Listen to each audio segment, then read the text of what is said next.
Hello. Hi. Hi. So are you guys ready? Yes. Yes. Okay, let's watch the video. Okay. Is the era of high returns from HDB flats ending as fresh restrictions on new flats? Hi, I'm Marcus. Hi, I'm Chelsea, and we are hopefully going to buy a BTO and getting one soon. Yes. Hi, my name is Azli. I'm 27 this year.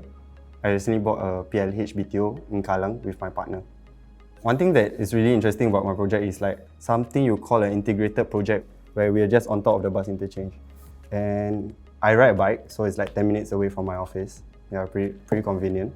I think food is very important. Like you gotta have like a hawker center like nearby. I think for us as well, public transport, because Yeah. we both don't drive, but I would generally like to live where it's accessible to the MRT, in a sense like maybe a few bus stops away or best walking distance. BTO applicants will face two options. They could go for a standard flat, which may continue to see strong appreciation, or they could apply for a plus or prime flat, which may have potentially lower application rates, but could also see much lower returns.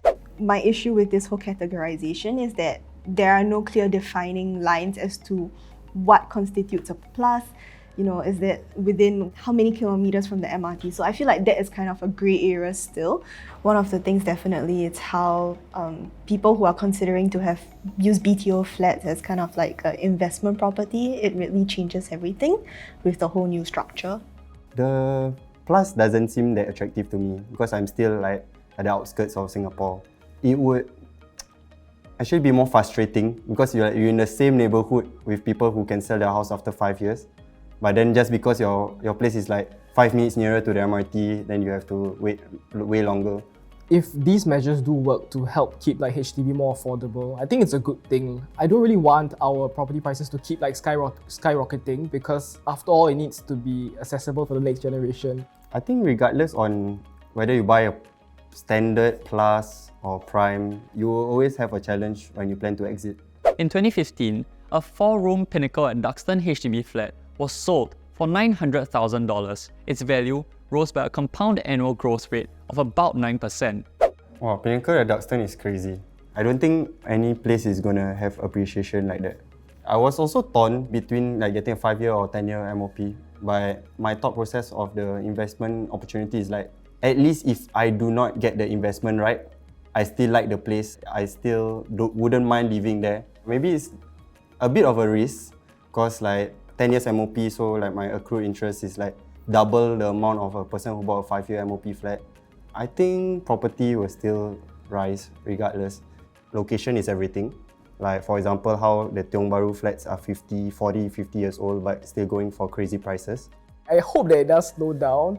I think I'm okay with like 4 or 5%, maybe even lesser. It might stop people from like thinking of HDB as your investment like property, but I think that maybe only very minor slowing down lah. Because I mean we still have so many like people coming to Singapore to buy more flats or whatever, so that will increase the price as well lah. So there are many factors to think about, and I think this policy itself may not be sufficient even.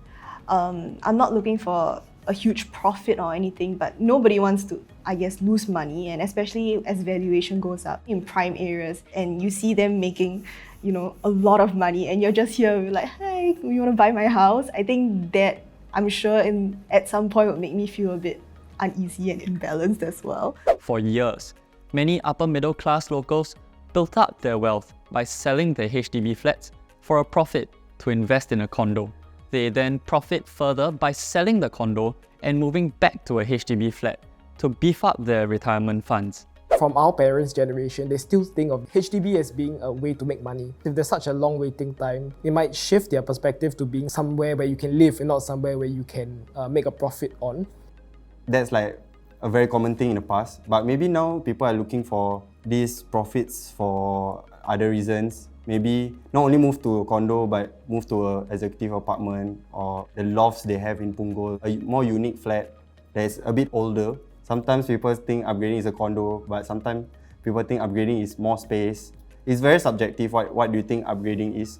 Our consensus is that a BTO is supposed to be a house, right? It's not something for like a quick like get rich scheme as the national GDP grows, people's salaries will get higher, hopefully, as time goes by. But if the income ceiling is still kept at 14K, then that would really mean that people have to start deciding like important decisions like getting married and buying a house a lot earlier in their lives, like in their early 20s even.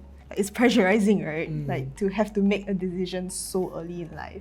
I think the most important is to actually like the place that you're investing in, because this is probably like the most expensive purchase you're gonna make in your life.